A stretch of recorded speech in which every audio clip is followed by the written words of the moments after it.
aéroport et il y a plein d'avions privés, des jets et tout ça. Alors que moi, frérot, il y en a, ils arrivent réellement en jet de l'étranger pour aller aux 24 heures du Mans. Nous, on est arrivé en pouce-pouce, ça fait plaisir à la famille. J'espère que vous allez bien aujourd'hui. On se retrouve sur le mythique. On est sur le mythique circuit des 24 heures du Mans. On a été invité par Goodyear. Incroyable. On va faire un partenariat ensemble qui va durer à peu près jusqu'au mois de décembre. Vous allez voir, on a plein de choses à vous proposer, plein de petites surprises et ça va vous faire plaisir. Alors pour l'instant, il pleut, bien comme il faut.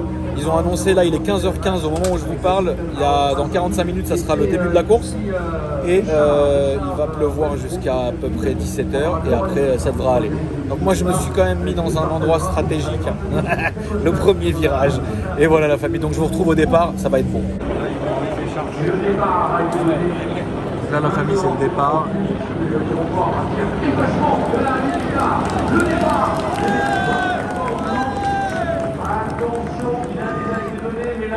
C'est la première fois que les voitures vont pouvoir s'élancer.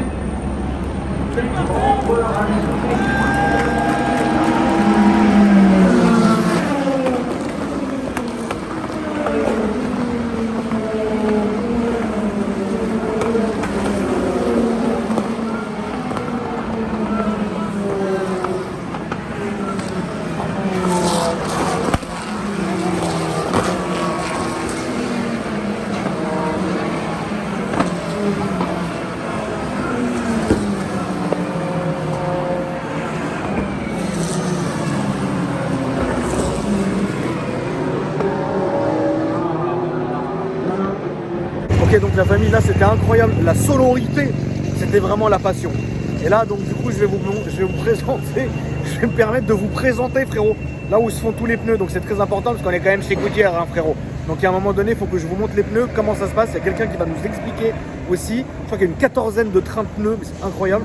Et du coup donc on va vous montrer tout ça. Alors là comme on est au tout début de la course, il n'y a pas encore beaucoup de pneus qui sont re-rentrés, mais il y a, de ce que j'ai entendu, il y a un gars, c'est un ingénieur, il est là, il regarde le pneu quand il revient pour comprendre en fait là comment est-ce que c'est beau.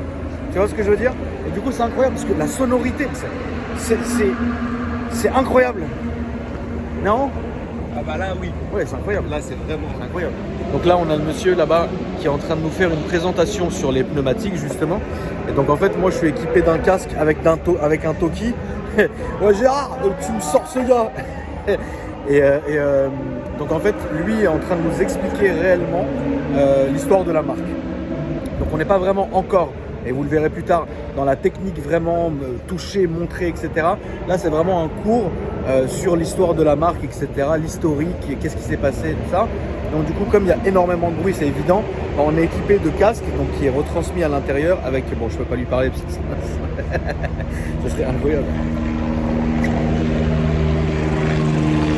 Ouais, j'en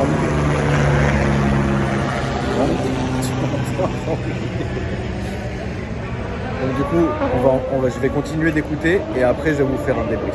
Donc là, comme je vous disais, la famille, c'est vraiment une présentation en fait sur toutes les différentes gammes. Donc qui va entre guillemets du super sport jusqu'au RS, etc. Pneus, pluie et tout. Et donc en fait, ce qui est vraiment le pneu de prédilection en fait pour le circuit, c'est toute la gamme RS. Là par exemple, vous allez voir la M2 qui est ici. Et par exemple, sur leurs écoles de pilotage, ils peuvent aussi monter genre des pneus neige décloutés pour faire des travers, etc. Donc là, le monsieur est en train de nous faire un cours vraiment théorique sur tous les pneus en fait qui sont engagés aux 24 heures sur la route et compagnie quoi. Donc là, c'est ce que je vous disais les amis, on a un retour en fait, c'est du LMP2. Donc un retour de course, c'est incroyable. Donc évidemment, ils sont marqués pour ne pas être réutilisés. Et putain, c'est dingue hein. Incroyable. Et donc ce que je suis en train de voir avec Goodyear, c'est essayer de faire en sorte d'offrir des pneus usagés. Bon, ça vous servira de déco, mais à mes abonnés. Donc ça, faudra voir sur Instagram, j'en parlerai sûrement dans les prochains jours, la famille. Mais je trouve ça ouf en fait, parce qu'on voit, ça a vécu quoi, en l'espace de quelques temps, c'est dingue. Donc du coup là, la famille, on est au fitting. Alors le fitting, qu'est-ce que c'est? Il y a une voiture qui rentre ici, donc avec les pneus usagés, ok. Ils vont là-bas, ils se font démonter donc par ici. Et ensuite, ils sont remontés donc, en neuf ici. Et puis là, regardez, c'est les neufs avec les jantes sont chargés ici. Et le frère avec son quad, il va aller déposer dans les paddocks les nouveaux pneus. Donc c'est dingue en fait de voir en fait, c'est carrément limite une usine en fait importée. Chacun il regarde la course en même temps, chacun sait ce qu'il a à faire. Tu vois là, il charge, il décharge, etc. Il y a le stock qui est là-bas, c'est incroyable en fait. Et évidemment, ici, il faut aller très vite. Et donc c'est ça que je trouve ouf, c'est que tout va très très vite. Et il n'y a pas les gars, personne n'est posé en train de discuter en fait. Il y a que moi qui suis là, frérot, mais sinon, chaque gars sait ce qu'il a à faire. Ça, je trouve ça ouf. Ça va hyper vite en fait.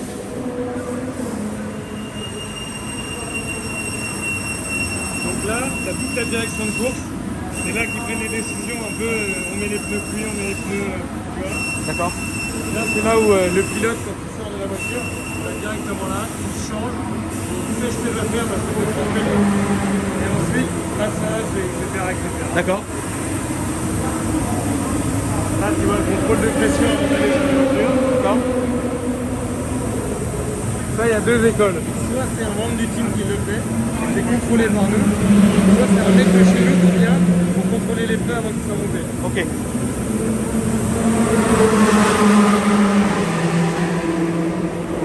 Ici, différentes parties de la voiture, s'ils cassent, ils peuvent remonter directement la partie. C'est un instantané, ils le font. C'est les pièces détachées en fait. C'est des pièces détachées. En ouais. gros, un team vient avec une voiture qui court et en gros deux voitures de pouvoir, au cas où s'il y a des problèmes, pouvoir remonter très rapidement les choses. D'accord. Et il y a des parties, par exemple si tu casses un arbre, tu vois, tu peux pas le changer. Les pièces en fait, si tu les casses, tu peux pas les changer. D'accord. Tu peux pas tout refaire. Quoi. Oui. Par exemple si ton moteur il serre, ton moteur il a serré. Ok, c'est mort. C'est mort.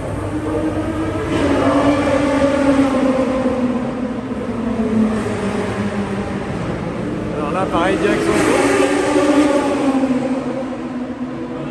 Toute la direction de course, là vraiment c'est le cœur de l'outil.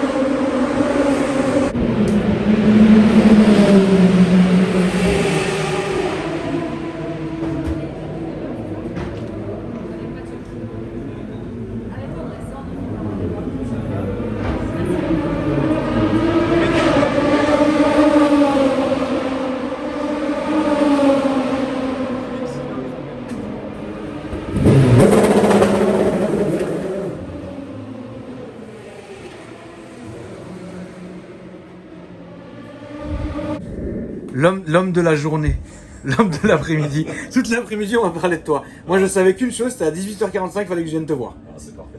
Et donc, toute la journée, mais il est où? Et donc, en fait, finalement, ce que je trouve dingue, c'est que, évidemment, je suis Le Mans, je suis d'ailleurs, c'est très con, mais je suis un fan inconditionnel du film Michel Vaillant. Ah, je comprends. Je suis fou de ce film-là.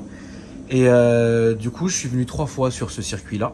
Mais c'est la première fois que je fais vraiment les vrais 24 heures du Mans, que je vois comment ça se passe. Bon, c'est vrai que cette année, c'est un peu différent d'habitude. Mais bon, on espère que ça redeviendra le feu comme c'était il y a quelques années. Et ce que je trouve dingue, c'est que, en fait, on s'imagine pas, et moi j'étais loin de m'imaginer, le monde du pneu. En fait, c'est le nerf de la guerre, en fait, parce que tout gravite autour de ça. Absolument tout gravite autour de ça. Pourquoi? Parce que c'est réellement le lien unique entre la voiture et le sol. Et c'est le pneu qui apporte une grosse partie de la performance. En particulier dans les 24 heures du Mans, où la course dure 24 heures, sur un circuit qui est principalement sur les routes de tous les jours, et également une petite section qui est sur le circuit Bugatti, qui est un circuit de GP. Au-delà de ça, c'est une course donc qui dure 24 heures dans des conditions qui peuvent être particulièrement changeantes. Comme on a vu tout à l'heure, la course a commencé sur le wet, donc en condition pluie totale, et c'est le pneu dans cet élément, il doit faire quoi? Les équipes doivent adapter réellement leur stratégie de course, parce qu'une course de 24 heures, c'est pas une course de sprint. On peut pas juste partir bille en tête à se dire je dois aller le plus vite possible. Non, Bien sûr. En fait, on peut perdre la course la première heure. Donc l'objectif, c'est réellement d'organiser, de définir une stratégie pour l'intégralité de la course avec le pneumatique en fonction des conditions météorologiques, que ce soit beaucoup de chaleur, des températures plus froides, de la pluie, etc. Le pneu a une température de fonctionnement idéale aux alentours de 100 degrés. Donc par exemple, si tout d'un coup il y a un full course yellow, un accident à un certain endroit, les voitures vont devoir ralentir. Donc la température du pneu va également diminuer. Donc Donc leur objectif, c'est de toujours garder le pneumatique à la bonne température pour pouvoir l'exploiter à son maximum. Et toi, personnellement, les challenges que vous allez pouvoir rencontrer pendant les courses, où tu vas avoir une météo comme on l'a vu aujourd'hui, ça a duré 1 heure de pluie, Ouais. et là il fait grand soleil. Le challenge pour vous, qu'est-ce que c'est au niveau du pneu du coup, et de l'organisation? Alors, au niveau de l'organisation, on va dire au niveau de l'organisation, on n'a pas un challenge énorme parce que c'est plutôt la préparation de l'avant-event qui est déterminant. On a D'accord. aujourd'hui ici une opération avec à peu près 5000 pneus. On ne va pas utiliser 5000 pneus, mais on a D'accord. 3 spécifications lors de l'événement ici. Une spécification slick, Ouais. intermédiaire et wet. Bien sûr, les teams ne vont pas utiliser les 3 pneus au même moment, Oui. mais c'est de leur conseiller d'utiliser les bonnes au bon moment. Et c'est là où, premièrement, on doit apporter les bonnes quantités pour pouvoir être sûr de couvrir toutes les conditions de course nécessaires. Et ensuite, au sein de chacune des équipes, on a un ingénieur technique, un race engineer, qui va aider les teams à choisir le bon moment et le bon pneu pour être tout le temps au top de la performance. Et ça, c'est essentiel. Est-ce que vous avez, donc ce que tu veux dire, c'est que vous avez quelqu'un de chez vous Oui. qui est affecté aux teams qui vont utiliser votre marque, Tout à fait. et qui lui justement est formé pour dire non, là ça va pas, ou là on remet de la pression, ou on change ou quoi que ce soit? Exactement. Et donc- Chaque équipe en LMP2 pas chaque équipe, on a un track support engineer pour 2 voitures, mais il est en relation permanente avec eux. Il fait finalement pendant tout le week-end partie de l'équipe, D'accord.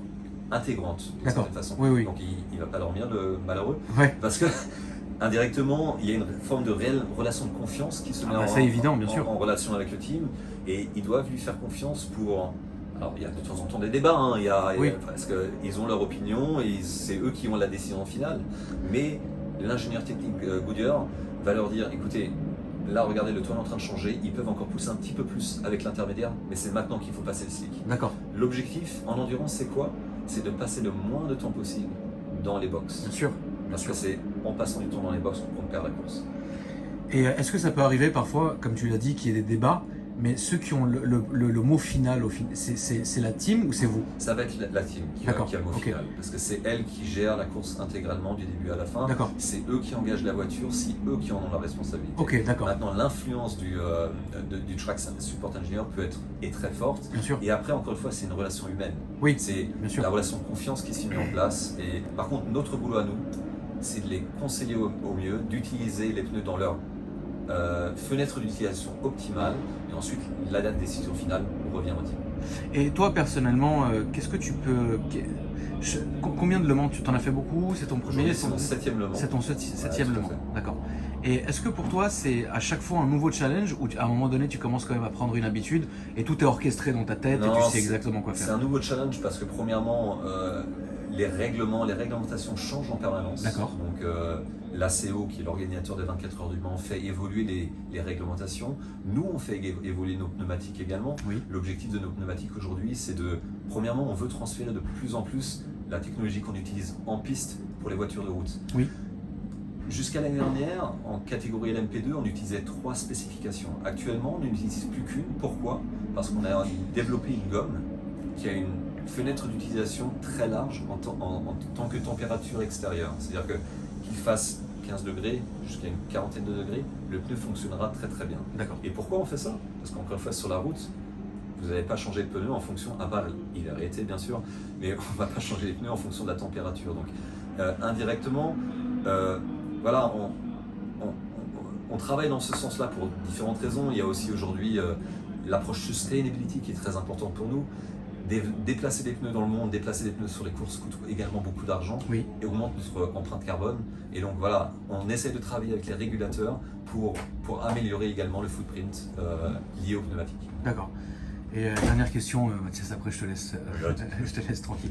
Toi, ton rôle personnellement, qu'est-ce que tu fais sur ici en fait? Alors sur moi, le circuit ou... Ici, moi personnellement, mon rôle, alors je suis le directeur des opérations et commerciales en fait pour Goodyear. D'accord. Moi, on va dire, c'est un peu bête à dire, mais je suis pas un acteur opérationnel de l'événement. C'est mes équipes qui vont animer l'événement en tant que tel, c'est-à-dire que j'ai un responsable course d'endurance qui est dédié à l'activité de l'ACO, D'accord. les 24 heures du Mans, le championnat du monde d'endurance et le LMS. Et son rôle, c'est d'être vraiment une tour de contrôle à 360 degrés pour l'intégralité du championnat. Maintenant, on a d'autres courses dans le monde. On a le championnat du monde des voitures de tourisme, WTCR, le Pure ETCR, qui est le nouveau championnat du monde de voitures électriques, pour lequel on est manufacturier unique. Et donc, pour chacun de ces événements dans le monde, j'ai un responsable event qui va gérer cet event-là au niveau opérationnel, au niveau de la relation avec l'organisateur, relation avec les teams, etc. Donc moi, mon rôle, c'est de coordonner tous ces event managers à travers le monde et également d'avoir des discussions avec les instances, on va dire, des sports automobiles comme de la FIA, comme de l'ACO, etc. Donc tu as beaucoup de pression en ce week-end en tout cas. C'est pas de la pression, mais surtout on a beaucoup de passion. C'est de la, oui, c'est ça, de la bonne pression. C'est de la bonne pression. Et si on n'avait pas de pression, je pense qu'on ne se ferait pas non plus plaisir. On a besoin de pression pour être fier à la fin et pour dégager le résultat qu'on a envie de faire. En tout cas, merci beaucoup à toi. Non, et puis tu m'as appris, cette journée m'a appris vraiment beaucoup de choses parce qu'en plus de voir évidemment les voitures, les paddocks et compagnie, c'est vrai qu'on se doute pas en fait que tout tourne autour du pneu au final. Si le pneu est mauvais, si le pneu est bizarre. Le pneu fait intégrante réellement du monde de la compétition. On fait vraiment partie de ça et Goodyear aujourd'hui s'est engagé et est revenu en fait dans le monde de la compétition réellement après l'avoir quitté pas mal d'années, à part aux États-Unis, parce qu'aujourd'hui c'est réellement un laboratoire pour nous. C'est réellement un laboratoire énorme pour nous et encore une fois, je pense que le monde est en train de partir vers de l'électrique. On vient de développer un pneu justement pour cette formule électrique qui a généré, qui a découlé sur notre gamme Super Sport et Hyper Sport aujourd'hui, qui est en première monte sur les Porsche 911 GT3 par exemple. D'accord, ok. Donc, très bien. Merci beaucoup. Bon courage. Et puis bon courage à toi aussi. Ouais, merci beaucoup. Merci. Allez, ciao.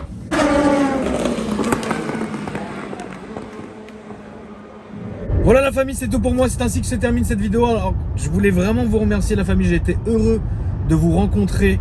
Je suis extrêmement fatigué, j'ai dormi 1 heure cette nuit, mais le plaisir y était. Et franchement, pour être honnête, c'est une vidéo, même moi j'ai pris énormément de plaisir à tourner parce que ça m'a appris beaucoup de choses. Maintenant, ça m'a aussi fait plaisir d'assister au Mans, le son des bagnoles. Ah bah là on n'est pas dans la pile du tonton. Ah non, on n'est pas là-dessus. Et honnêtement, je voulais évidemment aussi remercier Goodyear qui ont été incroyables. Une équipe très jeune qui m'ont bien reçu, ils sont dans le délire. C'est des abonnés, donc des cébros et en veux-tu en voilà. Et ça fait vraiment plaisir. Et voilà, c'est que dire de plus. En tout cas, j'espère que vous avez kiffé la vidéo. La famille, je vous embrasse, prenez soin de vous. Et moi, je vous dis à après-demain pour une nouvelle vidéo. N'oubliez pas aussi, mes réseaux sociaux sont dans la description ainsi que ceux de Goodyear. La famille, bonne nuit.